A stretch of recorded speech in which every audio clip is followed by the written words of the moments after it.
PIA,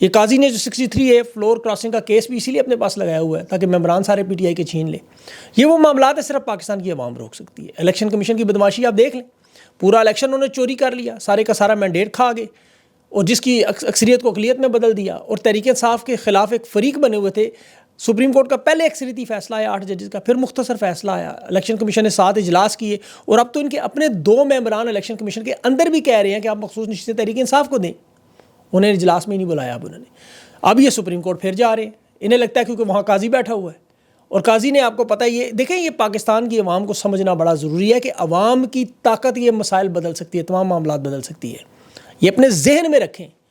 یہ عمران خان کیوں بار بار آپ کو کہہ رہا ہے کہ مینار پاکستان میں یا لیاقت باغ میں راولپنڈی میں جلسہ کرنا ہے, مویشی منڈیوں میں نہیں کرنا, اور قیادت کا کیا ہے, بڑا اہم کردار ہے اس میں. دیکھیں جلسہ احتجاج ہے, اسٹریٹ پاور ہے, یہ ایک سیریس اسٹرینتھ نظر آنی چاہیے. ایکسٹینشن قاضی فائز کو ملے گی, خان کا ملٹری ٹرائل ہوگا, آئینی عدالتیں بنیں گی.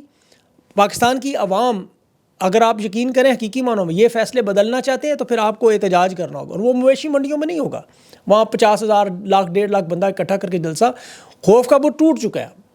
خان نے جو جارحانہ پالیسی بنائی ہے, اب اس کا وزن وہی لوگ سہ سکتے ہیں. تحریک انصاف کے اندر قیادت کی بات کر رہا ہوں, وہ نہیں چاہیے اپنے سیاسی مستقبل کا فیصلہ کر رہے ہیں. جس طرح باقی لوگ پریس کانفرنس کر کے چھوڑ گئے, یہ بھی چپ کر کے سائڈ پہ ہو جائیں. یقین کریں کوئی نہیں پوچھے کبھی نہیں. اب وہی ہیں جو وزن اٹھا سکتے ہیں. یہ لاہور جلسہ مویشی منڈی میں ہوا, وہاں دیکھیں آدھی سے زیادہ قیادت نظر نہیں آئی. 180 ایم پی ایز بنتے ہیں, کہاں ہیں وہ سارے؟ 2 سال بعد لاہور کو یہ موقع ملا تھا, عوام نے تو خوف کا بت توڑا, وہ تو نکل ہے, لیکن آدھی سے زیادہ قیادت کہاں تھی؟ یہ بڑا خطرناک معاملہ ہے.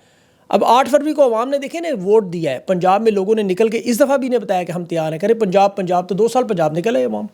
اب پرامن طریقے سے جلسہ جہاں بھی کریں, جلسہ ان کا حق ہے. لیاقت باغ, مینار پاکستان ہو یا فیصل آباد گھنٹہ گھر ہو, یہ تمام وہ مقامات ہیں کہ جہاں سے تحریک شروع ہوئی. کراچی مینار قائد اعظم کا مقبرہ جو مزار ہے. اب قیادت اگر غائب ہو, 3 گھنٹے کا جلسہ ہو, 50 شرائط ہوں, تو پھر پاکستان کی عوام یہ اس طرح کے معاملات بدل نہیں سکے گی. اور یہ ذہن میں رکھیں کہ خان کا جو توشہ خانہ کا دیکھیں کیس ہے اڈیالہ جیل میں, شاہ رخ ارجمن سن رہے, یہ ابھی ہو رہا ہے کیس اس وقت, یہ ختم ہوا ہے. خان کی ضمانت, اب یہ صرف خان کو غیر قانونی 400 تقریباً 18-19 دن سے رکھا ہوا ہے. اور پاکستان کی قوم اگر چاہتی ہے عمران خان رہا ہوں, یہ گینگ آف 3 کی توسیع کی جو واردات ہو رہی ہے وہ نہ ہو سکے, بنیادی حقوق کا تحفظ ہو, آپ کے ووٹ کی حفاظت ہو, آپ کی معیشت چلے, آپ کو آپ کا جمہوری حق ملے, تو پھر آپ کو حقیقی معنوں میں پرامن انداز سے گھروں سے نکلنا ہوگا, احتجاج میں شرکت کرنی ہوگی. پرامن کا یہ مطلب نہیں بزدلی کریں. اسی طرح دیکھیں, یا تو پھر اپنے بچوں کے لیے اتنے پیسے اکٹھے کریں, ایک مضبوط سی کشتی خرید لیں تاکہ جب وہ نکلے ڈنکی لگا کے یورپ کی طرف تو کم از کم محفوظ رہیں. 28 ستمبر کا جلسہ لیاقت باغ کا فیصلہ کرے گا پاکستان کی عوام کیا چاہتی ہے. اب تحریک انصاف تو کوشش کر رہی ہے, خان نے بھی کہا ہے, اب عوام نے بھی اپنی مرضی سنانی ہے. اور اس میں دیکھیں آج بھی تحریک انصاف کا وقت جو مولانا فضل الرحمان سے مل رہا ہے, 2 ٹوک بات بھی ہوگی کہ مولانا کس طرف کھڑے. اب اس میں کل صحافیوں کی آپ دیکھیں گفتگو جو سامنے آئی, یہ سارے صحافی تو وہی ہیں جو خان کے مخالف پروپیگنڈا کرتے ہیں, اس لیے ان کی بات کی اہمیت نہیں ہے. اور کیونکہ مولانا کی طرف سے JUI کی طرف سے آفیشیل اسٹیٹمنٹ نہیں آئی کہ حمایت کریں گے, نہیں. قاضی صاحب کی مدت ملازمت توسیع کی حمایت کریں گے, ججز کی عمر کی یا ججز کے تبادلوں کی, آئینی مسودے کی. اب تو یہ ثابت ہو چکا کہ آئینی مسودہ باقاعدہ سپریم کورٹ سے بن کر آیا. لیکن مولانا صاحب کا ماضی آپ جانتے ہیں کہ وہ ہمیشہ عین وقت پہ کلٹی مار جاتے ہیں, اپنا وزن بڑھانے کی کوشش کر رہے ہیں. تو اس وقت وہ پھنسے ہوئے ہیں کیونکہ انہیں پتہ ہے کہ عوام ساری کی ساری اس طرف کھڑی ہے. لیکن اگر مولانا کی واردات ہوئی تو پھر یہ ترامیم ہو جائیں گی. تو عدلیہ کے حوالے سے اب اس وقت دیکھیں 2 پہلوان میدان میں ہیں. ایک طرف قاضی فائز ہیں, دوسری طرف جسٹس منصور علی شاہ ہیں, ان کے ساتھ اکثریت کھڑی ہے. قاضی صاحب نے خط لکھا تھا, پریکٹس پروسیجر کا معاملہ تھا, صدارتی آرڈیننس تھا 63A فلور کراسنگ ممبران کے ووٹ کا, اس پہ منصور علی شاہ نے انہیں جواب دیا. اور آپ کو پتہ پہلے تفصیلی فیصلہ, اب تفصیلی فیصلہ بھی آ گیا ان کے مختصر خط کے بعد. تو یہ کہ لڑائی چل رہی ہے ان کی. اور اس میں دیکھیں ریفری کا اصل کردار جو ہے نا, پہلے اسٹیبلشمنٹ کرتی تھی, اب وہ عوام کر رہی ہے. یہ جو جج صاحب کا خط قاضی نے جو جواب دیا 11 نکاتی جواب تھا, اس نے کہا ہم نے منیب اختر صاحب کو اس لیے نہیں رکھا اپنی کمیٹی میں, وہ بڑے سخت رویہ تھا ان کا, اور قانون چیف جسٹس کو اجازت دیتا ہے کہ وہ جس کو مرضی شامل کرے, ایسی کوئی بات نہیں ہے قانون میں. جسٹس آفریدی کو انہوں نے کہا جی میں نے پوچھا یہ آفریدی سے, انہوں نے معذرت کر لی, اور پھر امین الدین خان کو اپنی مرضی سے کمیٹی میں شامل کیا, اور پھر اس کے علاوہ 10 مزید وجوہات بھی بتا دی. اب صدارتی آرڈیننس پر منصور علی شاہ نے اس کمیٹی میں ان کے ساتھ بیٹھنے سے انکار کیا تھا کہ وہ کہہ رہے تھے کہ ایک طاقت ایک فرد واحد کے پاس ڈکٹیٹر کی طرح قاضی فائز کے ہاتھ میں نہیں جا سکتی. اس پہ راجہ عامر کیس ہے ایک پورا, وہ میں پھر کسی ویلاگ میں بتاؤں گا. لیکن یہ 10 نکات جو ہیں وہ گونگلوں سے مٹی جھاڑنے والا معاملہ ہے بالکل. جس طرح قاضی نے پہلے 9 نکات لکھ دیے تھے ڈپٹی رجسٹرار کے ذریعے سپریم کورٹ کے جج کہ جی یہ مختصر فیصلہ آپ نے کیوں جاری کیا، پھر اس کا جواب منصور علی شاہ نے اگلے دن تفصیلی فیصلہ کر کے دیا. اب بھی ججز اس کو قاضی صاحب کو جواب دیں گے اور بڑا زبردست جواب آنے والا ہے. یہ ایک جواب تو یہ ہے کہ جاز الحسن اور مظاہر نقوی کی طرح استعفے نہیں ہوں گے، مزاحمت ہوگی اور کھل کے ہوگی، آخری دم تو ہوگی. جو لوگ منصور علی شاہ کو جانتے ہیں ان کے بارے میں ایک بڑا مشہور لفظ ہے عدلیہ کی حلقوں میں، سمیش کا، یعنی کچلنے والا. کہتے ہیں بڑے دلیر ہیں، اپنے موقع پر ڈٹ جائیں تو پیچھے نہیں ہٹتے. امید ہے انشاءاللہ اپنے موقع پر کھڑے رہیں گے.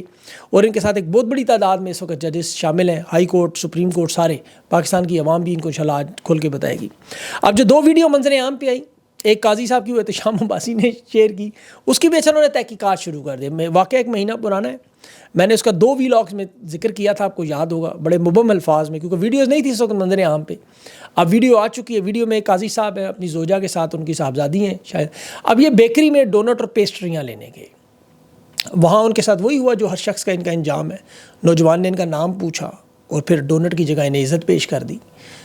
اب حقیقی معنوں میں دیکھیں، میں اس واقعے کی مذمت اس وجہ سے کر رہا ہوں کہ قاضی صاحب کے ساتھ ان کے گھر کی خواتین تھیں، اور خواتین کی عزت کے معاملے پر کوئی دوسری رائے نہیں. یہ میرا اسٹریٹ اوے موقف ہے، اس کی میں مذمت ضرور کروں گا. اب میں مذمت کرتے کرتے لیکن میری آنکھوں کے سامنے کچھ واقعات آ گئی. اچانک ریحانہ ڈار صاحبہ، پاکستان کی اماں، ان کا پھٹا ہوا گریبان مجھے نظر آ گیا. طیبہ راجہ بالوں سے گھسیٹتی ہوئی مجھے نظر آئی. وہ معذور بچیاں، فرزانہ کوثر، وہ میاں عباد فاروق کا مظلوم بیٹا، ملنگ ضلع شاہ، بزرگ شہری خون میں لت پت پنجاب پولیس کے خونخوار بھیڑیے جو گھروں میں گھس کے پتلونیں اتار کے قرآن پاک پڑھتی ہوئی خواتین کو گھسیٹتے ہوئے گھروں سے لے جانے والے، حافظ قرآن کے منہ پر پیشاب کرنے والے یہ لوگ. مذمت کے ساتھ ساتھ نفرت اور حقارت بھی پھر میرے ذہن میں آ رہی ہے. اور یہ قاضی صاحب جو کہا کرتے تھے کچن میں گرمی برداشت نہیں ہوتی تو کچن میں جانے کی ضرورت نہیں. آپ کو یاد ہوگا زبردستی استعفے لیے جاتے تھے، پریس کانفرنسیں کروائی جاتی تھیں تو قاضی کہتا تھا سیاست چھوڑ دو. ان کی بیٹی ہمارے لیے قابل عزت احترام ہے. صنم جاوید بھی کسی کی بیٹی ہے، فلک جاوید بھی، اس کی والد کل بھی 2 دن پہلے دہائیاں دے رہا تھا. اور دنیا کے کس اسلامی کتاب یا تعلیمات میں لکھا ہے کہ پرامن انداز میں خواتین ملک کی سیاست میں حصہ نہیں لے سکتی، احتجاج نہیں کر سکتی، اپنا حق نہیں استعمال کرتی. ان کو جو جرائم آپ نے ڈالے وہ عدالتوں نے چھوڑ دیا انہیں. قاضی فائز پر یہ ساری ذمہ داری ایک چیف جسٹس کے طور پر آتی ہے. قاضی نام ہے اور قاضی کا منصب ہے. یہ کوئی واردات کریں گے تو پھر دیکھیں اللہ کا بھی ایک نظام ہے. خان نے بھی انہیں بار بار سمجھایا کہ آپ لوگ عوام میں نکلنے کے قابل نہیں رہو گے. وہ افتخار چودھری لندن میں آپ کو یاد ہوگا اس طرح ذلیل، خواجہ آصف کے منہ پر انہوں نے کالک ملی، نواز شریف کو جوتے مارے، باجوہ صاحب کے ساتھ فرانس میں اپنی زوجہ کے سامنے وہ نوجوان گندی گالیاں دیتا رہا جس کی ہم سب نے مذمت کی. لیکن یہ میں دیکھ رہا ہوں شاید پتہ نہیں اللہ کا نظام ہے، مجھے نہیں پتہ، میں اتنا دین پہ نالج نہیں رکھتا، آپ لوگ زیادہ سمجھدار ہیں. لیکن مجھے تو ایک آیت سمجھ آتی ہے، وہ تو عز و منتشا وہ تو ذل و منتشا. جسے میں عزت دوں اسے کوئی ذلت دے نہیں سکتا، اور جس سے پھر میں ذلیل کروں اسے کوئی عزت دے نہیں سکتا. ابھی تو میں نے مینڈیٹ کی بات نہیں کی جو عوام کا حق انہوں نے چھینا، لیکن یہ خان کی عزت اچھالتے تھے. عدت کا کیس، کبھی اس کے گھر کا کیس، اس کی مطلب کوئی دنیا کی انہوں نے ضلالت ایسی چھوڑی نہیں. ابھی نواز شریف صاحب کے کوئی مسٹنڈے وہ گھر کے باہر جو انہوں نے چھوڑے ہوتے ہیں پلے ہوئے، وہ ایک پمفلٹ بانٹ رہا تھا، بنگالی کے ہاتھ چڑھ گیا وہاں آکسفورڈ یونیورسٹی میں، اسے کہہ رہا تھا جی خان کرپٹ ہے. وہ بنگالی نے اس کو وہاں دھو ڈھا کے رکھ دیا. اس نے کہا میں اس خطے سے تعلق رکھتا ہوں، تمہاری جو عدالتیں، تمہارا جو نظام ہے وہ میں جانتا ہوں. تو یہ اللہ نے دیکھے خان کی عزت محفوظ رکھنی ہے، اللہ کو پتہ ہے کہ اس کا کیا کرنا ہے. ابھی کرسٹی بیکری دیکھ لیں، اس کا کروڑوں روپے لگا کے لوگ مارکیٹنگ نہیں کروا سکتے، اس کا رزق بھی اللہ نے پورے پاکستان میں اتنی مشہور بیکری کہاں سے کہاں لوگ صبح سے تصویریں بنا رہے ہیں جائے وہ کنواں پہ جا کے، صبح صبح گاہکوں نے لائنیں لگائی ہوئی ہیں. مطلب وہاں پہ سوشل میڈیا پہ ٹرینڈ بنے ہوئے ہیں اس کے بیکری کے. ذرا آپ سوچ سکتے ہیں اس طرح کسی کو عزت دینے پہ اس طرح کا واقعہ ہو. اور قاضی صاحب ابھی عہدے پر موجود ہیں، یہ لوگ مغرب جانے کے قابل نہیں رہے، یاد رکھیں. ابھی تو دیکھیں ان کی اہلیہ کے بارے میں، وہ شہزاد اکبر صاحب بیرسٹر ہے، یہ ذہن میں رکھیں، قانون جانتا ہے وہ شخص. اس نے کہا یہ 2 نام اور 2 شخصیات، ایک سرینا عیسیٰ پاکستان میں اور اسپین میں زرینا کھوسو. اب اسپینش پاسپورٹ بھی ہے اور شہزاد اکبر صاحب چیلنج کر رہے ہیں. یہ فوجداری قانون کے تحت کہہ رہے ہیں جرم ہے. اب چونکہ وہ بیرسٹر ہیں، جیسے میں نے کہا پراپرٹیوں کا کیس بھی انہوں نے دیکھا ہوا ہے، تو جینون معاملہ ہے. شاید قاضی صاحب یہی وجہ ہے بلیک میل ہو رہے سب، یہ واردات جو ہو رہی ہے. اور میں آپ کو بڑی خبر دوں، بہت بڑا طاقتور خاندان پاکستان چھوڑ کے جا چکا ہے. وہ لوگ اپنے نام بدل رہے ہیں تاکہ لوگوں کو پتہ نہ چلے ہم کون ہیں. تو لوگ ان کو یقین کریں خود ڈھونڈیں گے، یہ کسی نے ان کو نہیں کہنا. ہم تو منع کریں گے لوگوں کو مت کریں، کسی کو بھی کہیں گے یار اس طرح کی چیزیں پبلک میں، لیکن یہ چیزیں رکیں گی. یہ عمران خان نے ان کو بار بار سمجھایا تھا کہ آپ گھروں سے نکلنے کے قابل نہیں رہیں گے. تو یہی ہو رہا ہے اور آگے اس سے بھی زیادہ ہوگا. بہرحال ان کو اللہ کرے سمجھ آ جائے اور یہ ابھی بھی وقت ہے بدل جائے، نہ کریں اس طرح کی حرکتیں، کیونکہ جو گھوڑے سے اترتا ہے پھر اسے یاد آتا ہے طاقت تو گھوڑے کی۔ اللہ ان کو عقل دے، اور اگلے ویلاگ تک کے لیے مجھے اجازت دیں۔ اللہ حافظ۔